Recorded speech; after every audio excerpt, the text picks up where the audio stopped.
Bom, pessoal, meu nome é Diogo Lopes de Oliveira, sou professor do curso de Comunicação Social da Universidade Federal de Campina Grande, na Paraíba, e professor visitante do Departamento de Comunicação da Cornell University, no estado de Nova York, nos Estados Unidos. A convite do professor Paulino e do professor Molina, eu vou apresentar para vocês algumas ideias sobre a comunicação da ciência, espero que vocês gostem e que sejam úteis para vocês em sala de aula. Professor Diogo, quais são os principais desafios para a criação e a consolidação de uma cultura científica? Professor Paulino, quem trabalha com divulgação científica, eu comecei a trabalhar com divulgação científica há qualquer coisa como 20 anos, eu tinha 17 anos na faculdade, quando tive a minha primeira experiência, meu primeiro contato com a comunicação da ciência, no Espaço Ciência, que era o Museu de Ciências do Estado de Pernambuco, que era não que é. Eu acho que nunca vai ter um dia que a gente vai dizer, atingimos a cultura científica, ela aconteceu, pronto, nosso objetivo está concluído. É uma luta permanente, eu acho que é uma missão que a gente acaba desempenhando ao longo da carreira, mas ela nunca tem fim. E elas podem se dar de várias maneiras. As iniciativas, por exemplo, no Brasil, os festivais e semanas de ciência e tecnologia são uma forma de abordar, de tentar convencer, de tentar conscientizar as pessoas sobre a importância da ciência na vida delas, no cotidiano. Muitas dessas iniciativas, por exemplo, vou citar um exemplo, a Semana Nacional de Ciência e Tecnologia de Pernambuco, por exemplo, em 2005, elaborou atividades que tivessem a ver com as comunidades do Recife. Então, por exemplo, os ataques de tubarão, que se tornaram muito frequentes na região, biólogos da Federal de Pernambuco foram às praias para explicar. Aquele fenômeno não aconteceu do nada. Enquanto o ecossistema era perfeito, os tubarões tinham onde se alimentar, a cadeia alimentar era respeitada, mas com a construção do Porto de Suape, os tubarões tiveram que sair, se deslocar e acabam encontrando banhistas. Mas banhistas não fazem parte da cadeia alimentar dos tubarões. Mas todos esses fenômenos estão conectados. Por exemplo, me lembro também, na época dos surtos de dengue, no Morro da Conceição, também em Pernambuco, conversar com as pessoas sobre a transmissão da doença. Eu acho que a melhor aposta que o comunicador da ciência pode fazer, né, e claro que os temas são muito diversos, os públicos-alvo também são muito diversos, mas eu acho que a melhor aposta para a criação dessa cultura científica, e como eu disse, ela não vai ter um fim, mas para atingir a maior quantidade de pessoas é trabalhar com elementos que são próximos, que são familiares, né? E a partir desse gancho, a partir dessa conexão que se estabelece com esses diferentes públicos, ou essas diferentes comunidades, a gente acaba convencendo as diversas comunidades que fazem a nossa sociedade entenderem que a ciência é o melhor mecanismo que a humanidade inventou, com todas as suas falhas. Eu não quero advogar pela ciência sendo infalível, e ela não é, porque ela é uma atividade humana, e a gente tem os exemplos recentes da Covid para mostrar isso, né? Desde a perspectiva das agências de fomento, da burocracia que envolve a ciência, dos próprios entendimentos.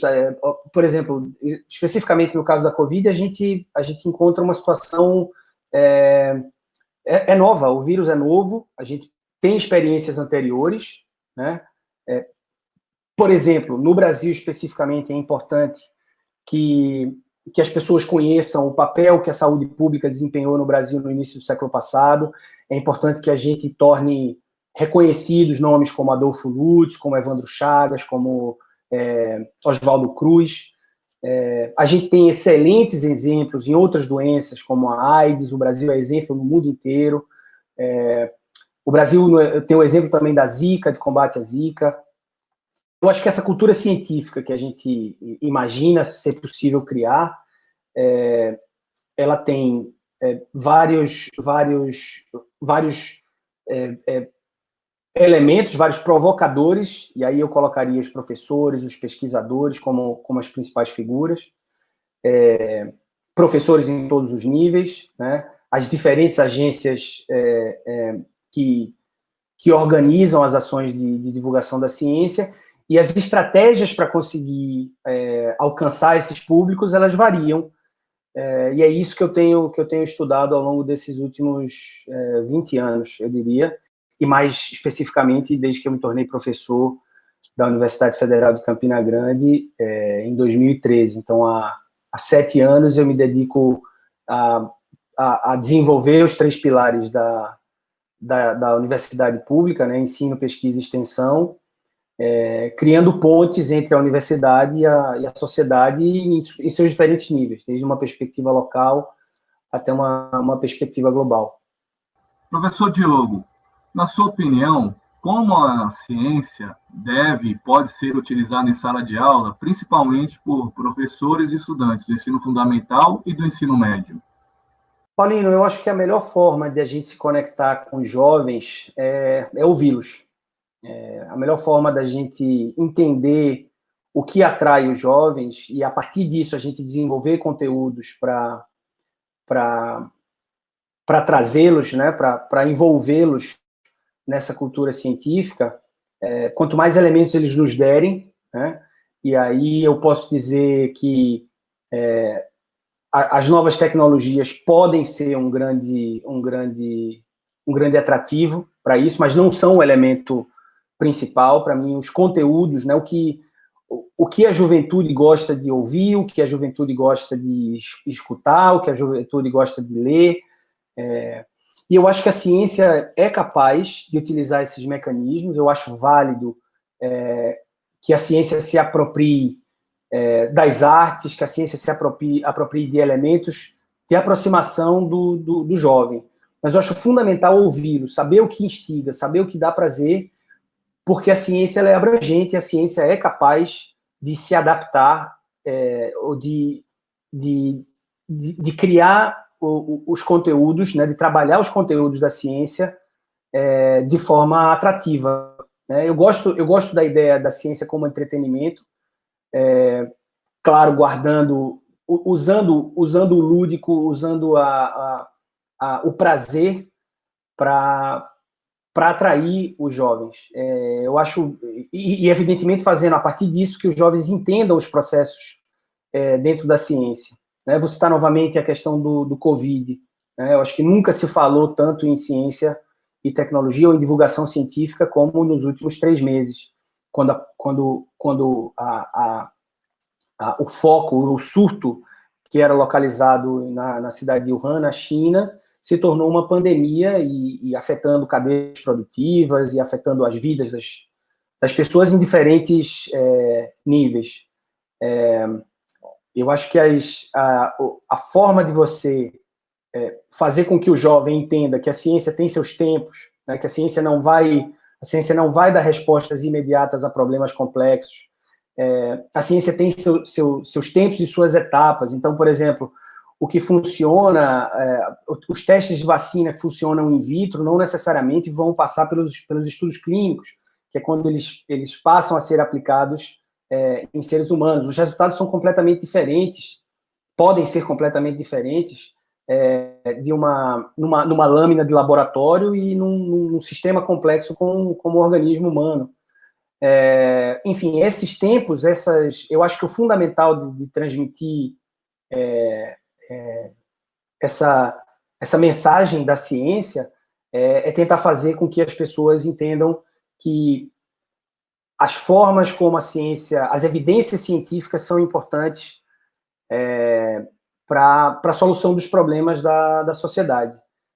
Uma outra coisa que a gente tem que levar em conta quando escolher a forma de abordar a ciência nas escolas é entender que as realidades dentro das escolas, principalmente no Brasil, e é isso que eu acho que a gente tem que ficou evidente no mundo, depois dos protestos recentes que se originaram aqui nos Estados Unidos, que vitimou George Floyd, e eu acho que o racismo está envolvido, a desigualdade está envolvida nesses protestos que se espalharam pelo mundo. Nas escolas brasileiras, os cenários são diferentes, as realidades são diferentes. Não existe uma escola básica no Brasil uniforme, padrão, né? Elas mudam de localidade, elas mudam de região para região, elas mudam dentro de uma mesma cidade, dependendo do poder aquisitivo, né? Das pessoas que frequentam, depende, evidentemente, da qualidade dos professores que ministram as disciplinas, mas eu acho que essas pontes que se estabelecem entre as escolas, as universidades, as ONGs, eu incluiria as comunidades tradicionais para que a gente entenda o conhecimento como algo que se origina a partir de um contexto micro e se expande a um contexto macro. Eu acho que essas são as melhores formas da gente abordar a ciência no ensino básico. Eu como professor de universidade, que lido com alunos mais maduros, eu acho que se eu trabalhasse com a educação básica, eu seguiria o princípio que eu sigo na universidade, que é ouvir os alunos, né, entender as expectativas que eles têm, entender as relações dessas expectativas com o conhecimento científico, e a partir daí eu utilizaria de estratégias que gerem interesse por parte deles. E aí eu poderia utilizar as novas tecnologias, eu poderia utilizar, não necessariamente as novas tecnologias, poderia utilizar estratégias lúdicas para trabalhar a ciência nas escolas, mas pensando sempre como pano de fundo que o método científico é o que tem que ser, é o que tem que ser enaltecido, é o que tem que ser evidenciado, é o que tem que ser assimilado pelos estudantes, porque a partir disso, na minha visão, é que a gente é capaz de de formar um indivíduo crítico, de formar um indivíduo que preze, né, que use o pensamento crítico e a partir dessas estratégias, a partir do conhecimento visto e ensinado desde uma perspectiva lúdica, atrativa, é que a gente forma cidadãos conscientes, cidadãos independentes, cidadãos capazes de participar do debate público sobre ciência, e eu acho que esse é o objetivo da comunicação da ciência. As estratégias para que isso aconteça vão depender do público, né? Eu acho que, inclusive, se a gente pensar no universo de uma sala de aula, eu acho que, inclusive, dentro de uma mesma instituição, diferentes salas têm, eu poderia dizer, e não é nada científico esse termo, tem almas diferentes. Existem formas de se conectar com diferentes salas de aula, mesmo dentro de uma mesma instituição. No meu caso, na Universidade Federal de Campina Grande, eu percebo que as formas de me conectar com os alunos mudam de turma para turma. Uns vão querer aulas mais expositivas, outros vão querer aulas mais...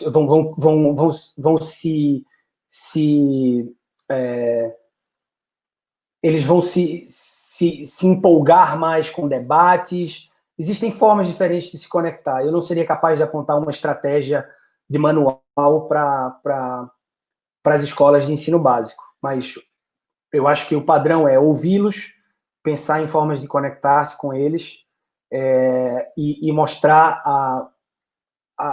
que existe uma estrutura por trás do conhecimento científico e que é importante para que a gente evite, enfim, para que a gente entenda o que é uma fake news, para que a gente desconfie dos conteúdos que são apresentados para a gente, e ultimamente a gente tem visto que esses conteúdos podem ser disseminados de diversas formas, com diversos interesses. Eu acho que é assim que a gente cria uma cultura científica que combate a fake news, que combate o obscurantismo, que combate os conteúdos anti-ciência, não só no Brasil, mas no mundo. Tá. Professor Diogo, sua trajetória é marcada pelo estudo de experiências de divulgação científica, da comunicação e da ciência.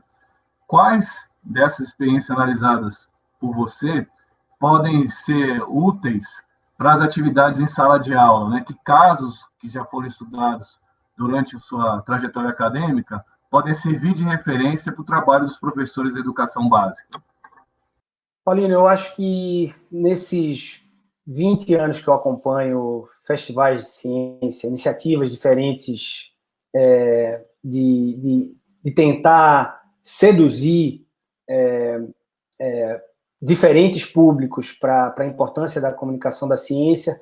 Eu acho que as artes, eu acho que o apelo ao humano, eu acho que o que a ciência consegue se conectar com o que existe de mais... de mais humano nas pessoas, eu acho que é a melhor forma. Então, por exemplo, eu tenho aqui uma fala que eu colhi de um pesquisador da Universidade Federal de Pernambuco, sobre uma das atividades que ele fez de astronomia no sertão de Pernambuco, e ele dizia assim: quando a gente olha as imagens e vê os olhos dos meninos e as bocas abertas, você se dá conta que valeu a pena. Não sabemos exatamente o que vai ficar nas suas cabeças, mas naquela noite algo de científico foi mostrado, e os olhos mostrando o festival de fogos e luzes, ou algum experimento de física, química ou biologia, sem dúvida alguma coisa ficou. Como resultado disso, chegamos à conclusão de que foi um evento impressionante para assistir em termos de conseguir o objetivo geral da Semana de Ciência e Tecnologia. Então, quando a gente pensa em despertar vocações nas crianças, né, mostrar que existe um caminho nas ciências exatas, para dizer assim, eu entendo ciência de uma maneira bem mais abrangente, mas quando você mostra, por exemplo, o lançamento de um foguete, quando você explica porque aquele foguete subiu, ou quando você estimula as crianças a pensarem em uma música relacionando aos temas de ciência, ou quando você vê iniciativas, por exemplo, como o Cordel no interior do Nordeste, contando a ida do homem à Lua, ou infinitos temas relacionados à ciência, eu acho que a melhor forma de se conectar com as pessoas é mostrar que a ciência ela é humana. A ciência é feita por pessoas, a ciência falha também, mas ela aponta caminhos, ela aponta possibilidades baseadas em evidências, né? Se você tem uma evidência, você só sobrepõe ou contrapõe uma evidência com uma evidência melhor, né? Você não combate a ciência, porque existe um combate à ciência também, né? Você não combate a ciência com opinião. A gente tem visto isso, e não é um fenômeno que acontece só no Brasil, mas acontece no mundo. As pessoas achando que com a sua opinião é possível contrapor evidências científicas. A gente tem visto isso também, mais recentemente no caso da pandemia de Covid-19. Uma outra experiência que eu tenho acompanhado de perto aqui nos Estados Unidos é um termo chamado Citizen Science, é a aplicação desse termo.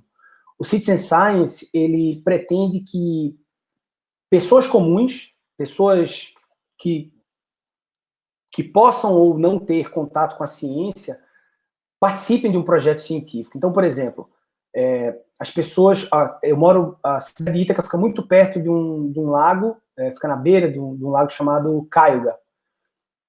Um projeto da universidade, com professores dos departamentos de Química e de Biologia, eles colhem amostras de água ao longo de todo o lago Cayuga.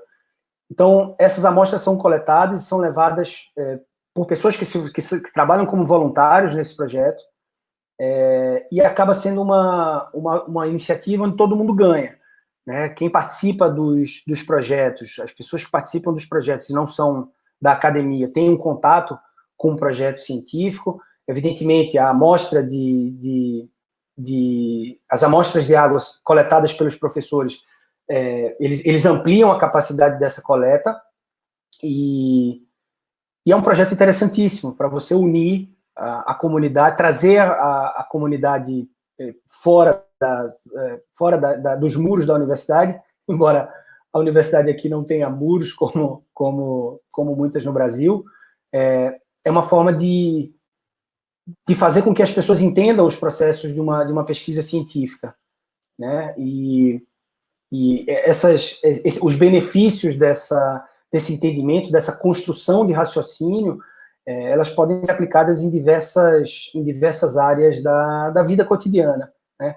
Acho que o fundamental, eu já fiz referência a isso, mas o fundamental é você se conectar a ciência, mostrar que a ciência existe em várias áreas da vida, em várias etapas da vida.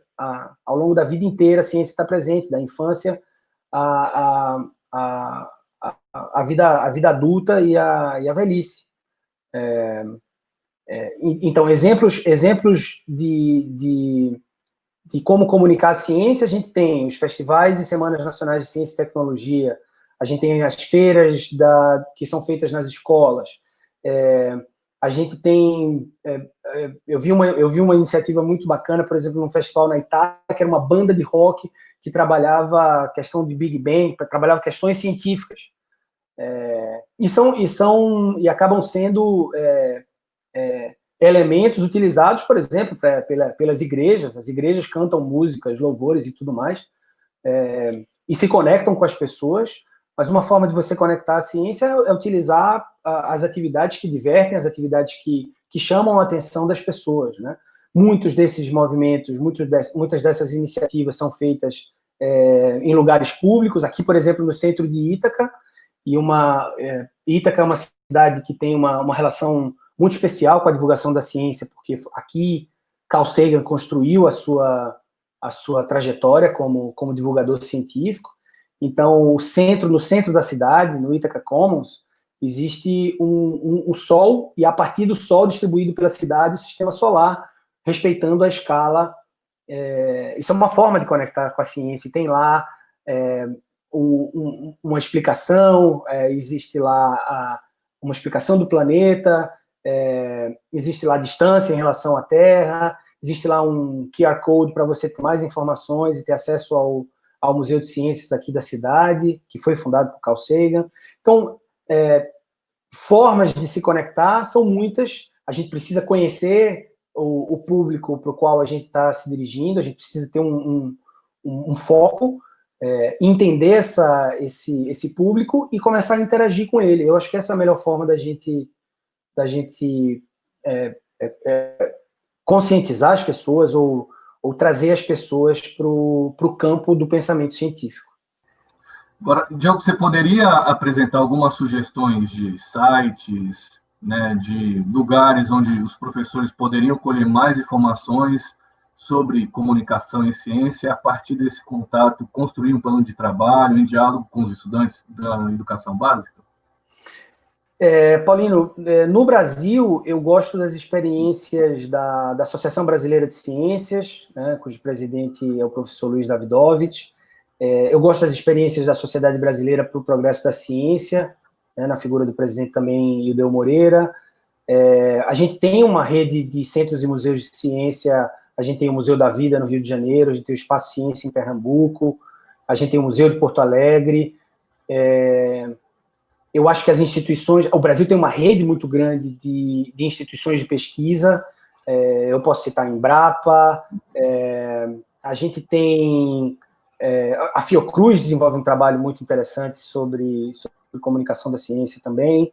Eu acho que o Brasil conta com uma estrutura muito boa, que precisa, inclusive, ser melhor privilegiada no sentido de ser melhor assistida do ponto de vista de financiamento, né? Enfim, eu acho que as universidades têm cumprido um papel muito importante. Eu tenho acompanhado alguns dos trabalhos que estão sendo feitos no Brasil, por exemplo.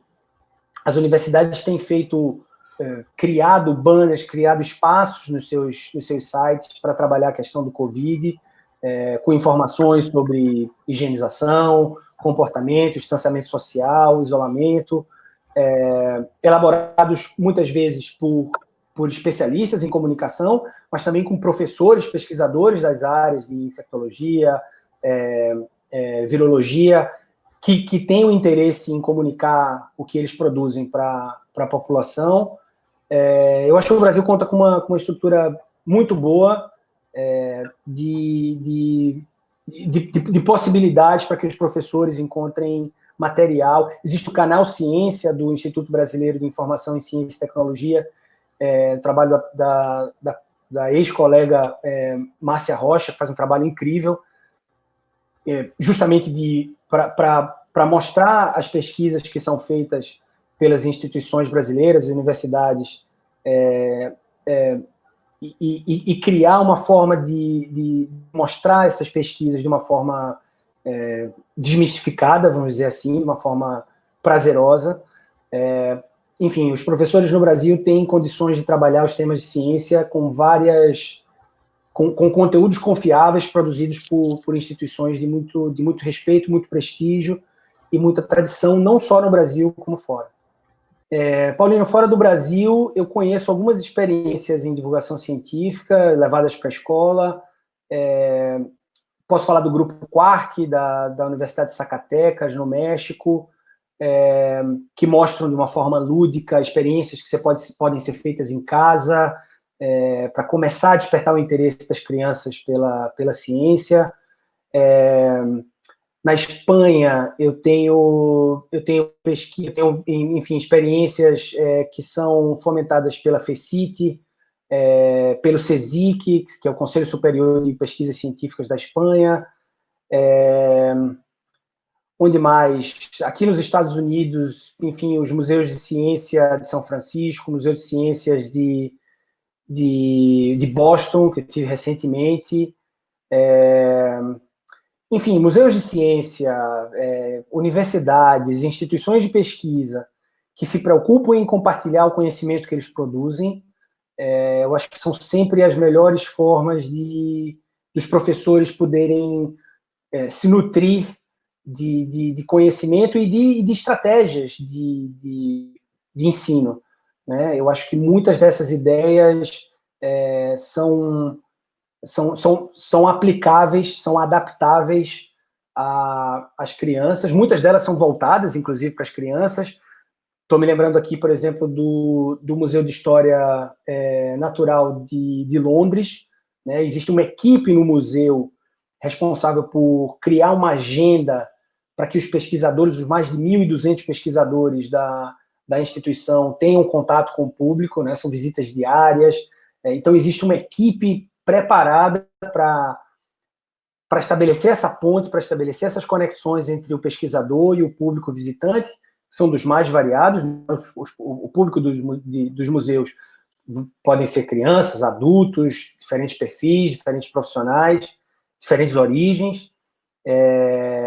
Então, por exemplo, essa iniciativa do museu de criar atividades para envolver para criar o espaço de comunicação entre o pesquisador e o público, ela é facilmente transportável, ela é facilmente aplicável numa sala de aula. E muitas delas são pensadas, inclusive, para as crianças. Eu acho que os professores, não só os professores da escola básica, mas os professores das universidades precisam trabalhar a ciência, né, o conteúdo de ciência. Recentemente eu fiz um levantamento junto com Graciele Oliveira, que é uma pesquisadora da Unicamp e da USP. A gente fez um levantamento dos cursos de jornalismo científico nas graduações, né, das graduações dos cursos de jornalismo que oferecem ou a disciplina de jornalismo científico ou disciplinas relacionadas ao jornalismo científico, e a gente encontrou um quadro pobre, eu diria pobre, muito poucas disciplinas obrigatórias, né? Muitas das disciplinas são optativas, mas eu acho que a gente podia fomentar isso também dentro das universidades. A gente precisa fomentar a divulgação científica dentro das universidades. Posso citar também o trabalho da revista Darcy, da UNB, na qual eu trabalhei por 2 anos no início dos anos 2010, como uma iniciativa de fomentar o jornalismo científico e de jogar uma luz nas pesquisas e nos projetos de extensão feitos dentro da UNB. Eu acho que eu também tenho uma experiência parecida no projeto de extensão na UFCG, né, que é a revista Linaldo, e os alunos se interessam pela dinâmica da universidade, pela diversidade da universidade, por contar as histórias que acontecem dentro da universidade, né? Então, eles pensam as pautas, elas são das mais variadas, não existe tédio, né? Não existe tédio nem na divulgação científica, nem como professor. se você for um professor preocupado em criar essas conexões entre os seus alunos e a sociedade. Então, acho que os exemplos são muitos. Acho que para os professores da educação básica, eu sugeriria que eles procurassem as instituições de pesquisa, as universidades, os museus de ciência espalhados pelo Brasil e pelo mundo, para que as aulas se tornem mais didáticas e atrativas para os alunos. Professor Diogo, você sempre se demonstra bastante favorável a ações menos verticais e mais horizontais na divulgação científica, no contato entre professores e estudantes. Poderia falar um pouco mais sobre a importância desse princípio, sobretudo num período no qual vivemos hoje com a disseminação de informações falsas, as chamadas fake news? Paulino, eu acho que eu acho muito pobre a imagem que alguns professores ainda têm, lamentavelmente, de que eles não aprendem nada com os alunos. Eu aprendo diariamente com os meus alunos. Eu perdi esse contato agora com eles mais direto, né, porque estou aqui nos Estados Unidos fazendo pesquisa, mas procuro conversar com os alunos aqui, entender quais são as angústias, entender quais são os estímulos que eles recebem, o que os empolga dentro da comunicação. E eu acho que a gente aprende diariamente com os alunos. Por isso que eu gosto da ideia da horizontalidade, eu gosto da ideia de compartilhar conhecimento. Eu jamais seria um professor que me entendo detentor do conhecimento e sou um farol que vou projetar o meu conhecimento nos alunos, de jeito nenhum. Eu acho que são sempre, as experiências que a gente cria dentro de sala de aula são sempre de mão dupla, né? Eu estimulo os meus alunos a sugerirem conteúdos, acho que as aulas se tornam mais dinâmicas, acho que as aspirações que eles têm são mais acolhidas, são mais compreendidas, né? Eu acho que dentro da universidade os alunos já possuem uma capacidade de decidir, de entender qual é o futuro, de que caminho querem trilhar, né?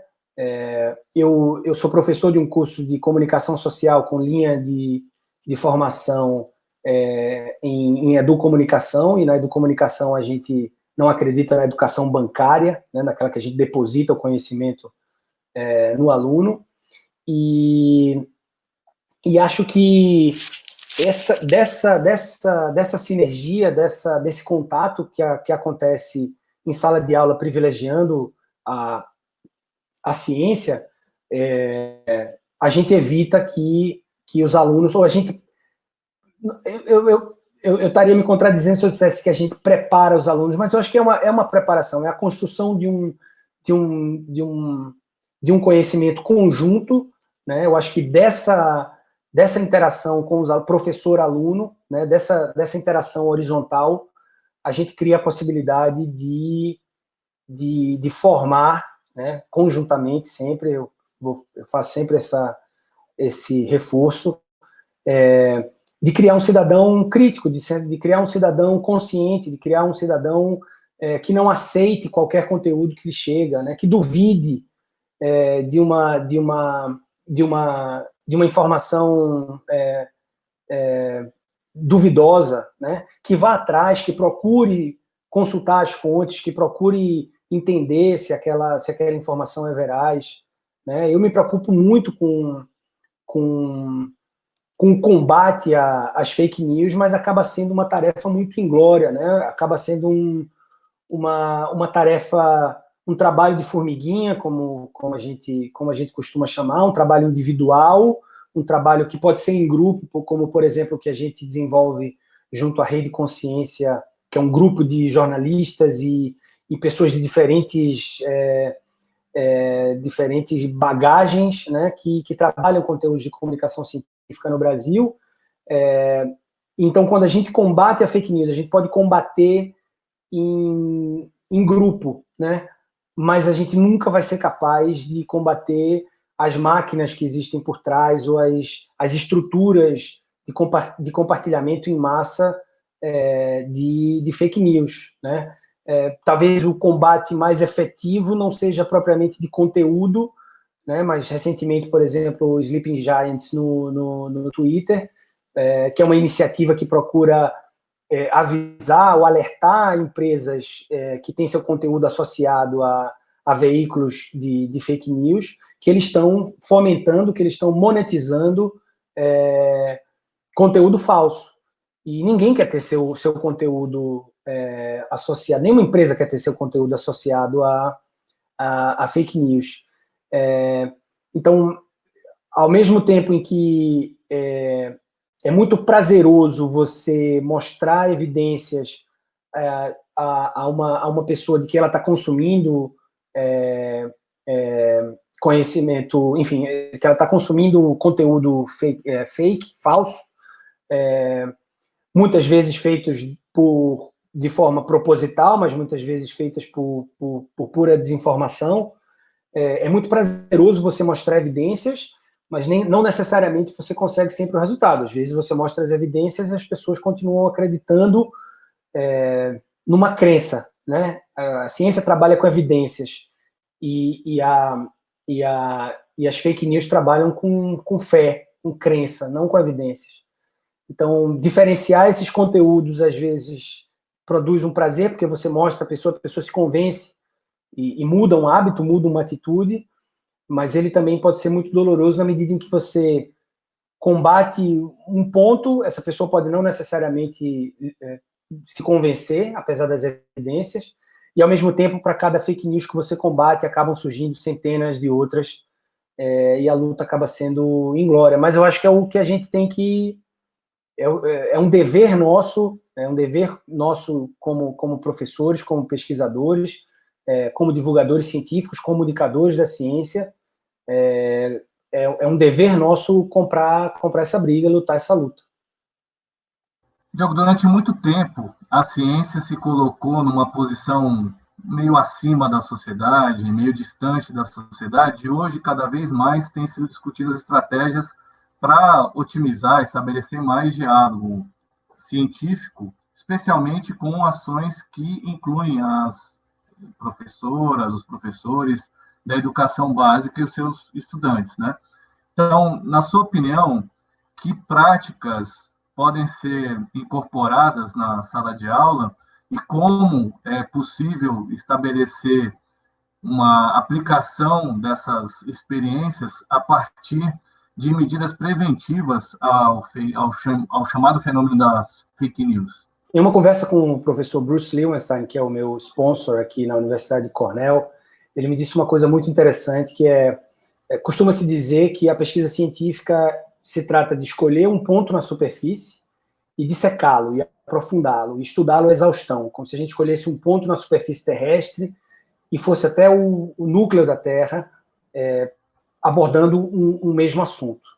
Ele gosta de dizer que o jornalista, ele aborda vários temas dentro da superfície, ele não trabalha à exaustão vários temas, porque é impossível, ninguém trabalha à exaustão todos os temas do campo científico, mas que o papel do jornalista seria esse, abordar vários assuntos numa superfície. O que não quer dizer que seja superficialmente vários assuntos, mas ele diz que ele como pesquisador, é um jornalista, porque ele trabalha dentro da comunicação da ciência com diversos campos, né? Com diversos campos da ciência. Como comunicador científico, você acaba tendo contato com temas infinitamente variados, né? Absolutamente variados, que vão das áreas de humanas, a gente pode falar de história, da sociologia, da antropologia, da geografia, assuntos relacionados à saúde, como por exemplo, está muito em voga agora os assuntos relacionados à virologia, epidemiologia, e os assuntos relacionados às áreas de exatas, como as engenharias, enfim, as diferentes engenharias. E é isso, acho que é uma uma boa metáfora para explicar como um comunicador da ciência, como um jornalista científico acaba trabalhando temas relacionados à ciência. Uma outra iniciativa que eu acho interessante compartilhar com vocês, que eu vi recentemente, na quarta-feira, numa palestra sobre que reuniu pesquisadores de vários cantos do mundo, promovido pela Excite, que é uma organização europeia para o fomento da divulgação da ciência. É uma experiência que foi criada pela pesquisadora Catherine Ullian, do Cité de la Science e do Palais de la Découverte de Paris. Ela convidou visitantes do Museu de Ciência de Paris a pensar, a criar fake news a partir se colocando no lugar de quem as produz. Então, ela pedia para que as pessoas pensassem num conteúdo relacionado à ciência, claro, que fosse falso, que fosse propositadamente falso e que tivesse uma intenção por trás, tivesse um objetivo por trás. E eu achei interessante como uma forma de desconstruir a estrutura do pensamento do movimento anti-ciência, né? Para desconstruir as táticas pensadas pelas pessoas que querem produzir conteúdo falso para obter uma vantagem. Eu acho que é uma iniciativa interessante. Eu acho que se a gente quisesse replicar nas escolas e nas universidades do Brasil, essa iniciativa teria um impacto, um poder de impactar os alunos de uma forma muito interessante. Bom, para quem achar interessante e quiser entrar em contato comigo, aqui na telinha vão aparecer alguns contatos de redes sociais, e-mails que vocês podem escrever. Eu ficaria muito feliz em estabelecer essa ponte com vocês.